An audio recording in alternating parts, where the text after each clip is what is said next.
জীবনে যদি কোনো সুযোগ আসে সেই সুযোগ লুফে নিতে হয়, কিন্তু সব সুযোগ লুফে নিলে আমার বিপদ আছে।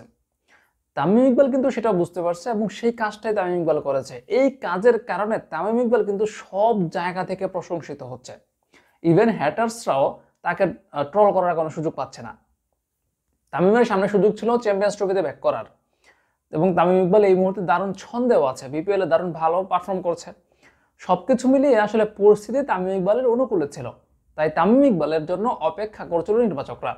তাকে বলছিল জাতীয় দলে ফেরার জন্য, তো তামিম ইকবাল জানিয়ে দিয়েছেন তিনি জাতীয় দলে ফিরবেন না, মানে তিনি জাতীয় দলে আর ফিরবেনই না, তিনি চ্যাম্পিয়ন্স ট্রফিতে খেলবেন না। এটা তামিম ভক্ত যারা রয়েছে তাদের জন্য যেমন একরকম হতাশার, তেমনি আনন্দের। কারণ ব্যক্তিত্ব নিয়ে তামিম ইকবাল আপোষ করে নাই। তামিম জাতীয় দলে ফিরতে পারতেন, কিন্তু এই যে না ফেরার কারণে তার যে ব্যক্তিত্বটা প্রকাশ পাচ্ছে, সেটা কিন্তু আর যদি তিনি দলে ফিরতেন সেটা হতো না। ইভেন তৌহিদ হৃদয় সে তামিম ইকবালের ব্যক্তিত্বের প্রশংসা করেছে, যে জীবনে আসা সকল সুযোগ আসলে লুফে নিতে হয় না। তারা জলজন্ত উদাহরণ সৃষ্টি করলেন তামিম ইকবাল, তার ব্যক্তিত্বের প্রশংসা করেছেন। হ্যাটার্সরাও তামিম ইকবালকে একটু সমালোচনা করার সুযোগ পাচ্ছে না। যেমন যখন বিসিবি সভাপতি পরিবর্তন হলো, কোচ পরিবর্তন হলো, সাকিব আল হাসানের অনিশ্চয়তা নিয়ে, সাকিব আল হাসানকে নিয়ে অনিশ্চয়তা তৈরি হলো, তখন কিন্তু হ্যাটার্সরা এরকমটা বলেছিল যে তামিম ইকবালের রাস্তাগুলো সহজ করা হচ্ছে, তামিম ইকবাল উপদেষ্টার পা চাটছেন দলে ফেরার জন্য, বিভিন্ন রকমের কথা হয়েছে।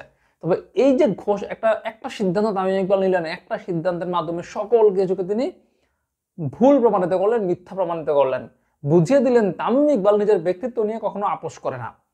এবং আমার মনে হয় তামিম ইকবালের এই সিদ্ধান্তটা 100% যৌক্তিক।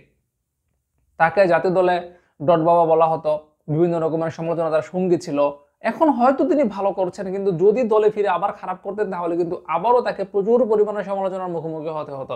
ইভেন দলে ফিরলে তো সমালোচনার মুখোমুখি হতে হতো, দলে ফেরার পর যদি খারাপ করতেন সেক্ষেত্রে আরো বেশি সমালোচনার মুখোমুখি হতে হতো। তো এই জায়গা থেকে তামিম ইকবাল যে সিদ্ধান্তটা নিয়েছে আমার মনে হয় 100% রাইট, একদম পারফেক্ট একটা সিদ্ধান্ত তামিম ইকবাল নিয়েছে। আপনি কি এরকমটা মনে করছেন কিনা সেটা জানাতে পারেন কমেন্টে।